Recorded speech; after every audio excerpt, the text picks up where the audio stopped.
his proxy, Moses Wetangula, to convene a special sitting. We are cognizant of the fact that the House is still sitting, but we are saying that this is the right time, if indeed William Ruto has any interest at all about the welfare of the people of Kenya, because we know the revenue and expenditure estimates, what we call the budget estimates, will be tabled before the House of Parliament not later than 30th of this month. And therefore, our call for a special sitting and for the removal of VAT and the suspension and or total exclusion of the extra 7 shillings charged on the fuel levy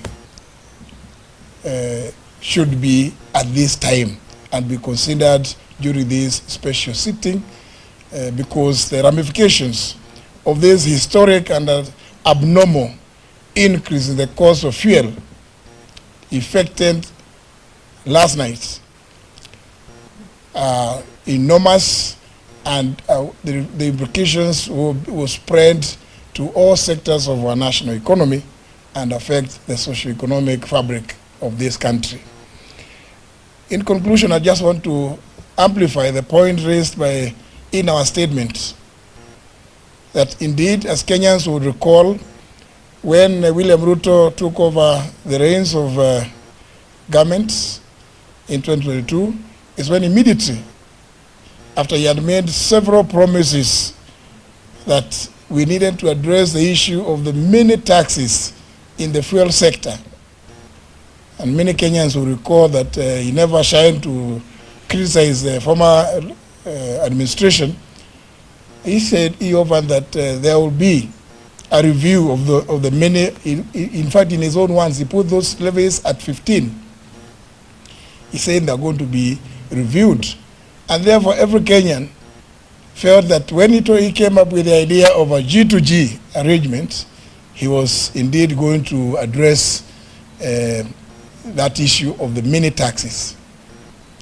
The matter did come to me as Attorney General of the Republic, brought to me by the CS then, Davis Churchill, the chairman of the Presidency Council of Economic Advisors, David D., and one of the other advisors, Mr. Hassan Mohammed. But I just raised one question. Yes, Saudi Aramco is owned by the Saudi government. It is therefore a government company. ADNOC is owned by the Abu Dhabi government. ENOC is owned by the Emirates. So indeed, it's just an acronym. So I raise the issue. If it's going to be a government to government, what is the government on the Kenyan side?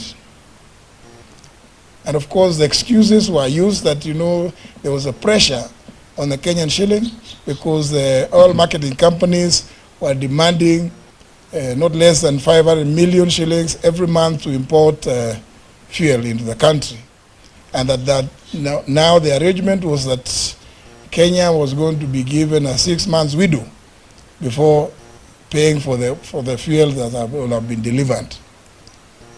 But surprisingly, the government of Kenya chose not to use the government-owned National Oil Corporation, NOC, or the Kenya Pipeline Company, KPC, to represent government on the Kenyan side so that the equation makes sense when you talk about G2G.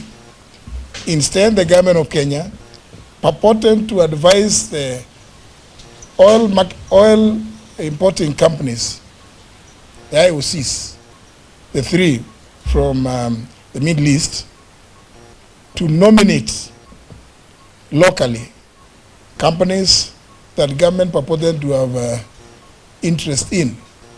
And those companies, the 3 that was nominated, are the ones led by Gulf Energy, in which William Ruto controls more than 3/4 of its shares. Indeed, as Kenyans would know, this govt Energy is the company that bought out the British consortium that was dealing with the Turkana oil. And therefore, it is no wonder that we have never seen a reduction in the fuel prices, because William Ruto is right in the middle. On the Kenyan side, he is the G. That's why we are calling on William Ruto to now cease this arrangement.